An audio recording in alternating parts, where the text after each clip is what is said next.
have a basic understanding of the signals that humans give them. They can basically go, and after a while they stop, and that's about it, because they all turn left. But these horses, from that point, are going to take at least another 4, and many times 8 years to develop the skills and the responses necessary to be competitive at the upper levels. The horses are judged walk, trot, and canter. You will never go wrong if you secretly count in your mind as the horse is moving. If they're trotting 1, 2, 1, 2, 1, 2, if they're walking 1, 2, 3, 4, 1, 2, 3, 4, if they're cantering 1, 2, 3, 1, 2, 3, 1, 2, 3. Notice there's a little pause in, because in a trained horse, there should be a period of suspension. The horse is jumping up off the ground. He's just basically so strong that he bounces up off the ground. Now, that's easy for us to say. That's what the judges are looking for. But I will promise you, even some of the 12-year-olds at the World Games this summer, they won't quite be there yet. They'll go 1, 2, 3, 1, 2, 3, 1, 2, 3, because they're not as strong as the horses that the judges are looking for, that they will give the 10. Scores 0 to 10. 0, the movement was not performed.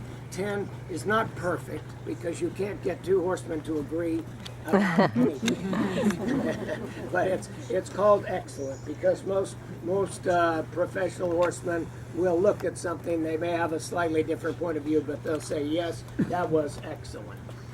And that's what we're looking for, a horse that will be excellent in the first phase. Most of the horses that are excellent are bred to be excellent. This horse here, Castellino, is an 8-year-old Holsteiner. The Holsteins are a German breed, and they are purpose bred to do these disciplines. So they have it in their gene to jump and to move and to gallop and jump across country. This horse, by the way, is 8, so in my terminology, he's a young horse. And I know the racetrack thinks that he should be on a Zimmer frame, but this horse is just entering what we hope will be a long and successful career. In a moment, you will see the second phase, the jumping phase, the show jumping phase. And you will see that Sean will stop for a moment. He will change tack.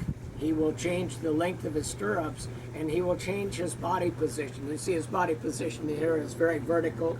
That's correct. He should form a right angle from his back to the horse's back. That's one of the things the judges will be looking at. What is the connection of the rider to the horse? Done correctly, you never see the rider move.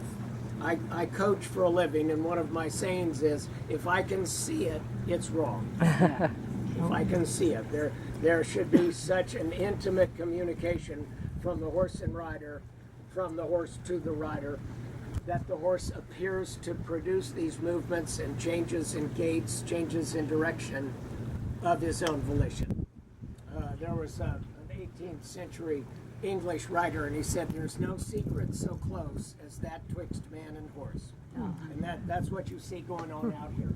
It takes a great deal of time and effort to produce that. This does not happen just because the coach says that's what he wants to happen. This happens because riders get up early in the morning and practice these skills every day, all day. In a moment, as I say, we will go back, we'll change the tack. In the meantime, I'll answer any questions you might have, and then we'll watch and see the horse jump. What we're hoping to do is to get enough people involved that they're willing to support this effort. These riders and horses these days are very much like a racing team, a race car team, any of the professional teams that are sponsored, because in the past, the business model in this country has been that our riders in the U.S. are very professional, they're wonderful, they are professional trainers. But what we are finding in Europe is that the business model in Western Europe has changed, and those riders now are professional competitors. So we are sending our professional trainers over, and the professional competitors are just that little bit better than they are.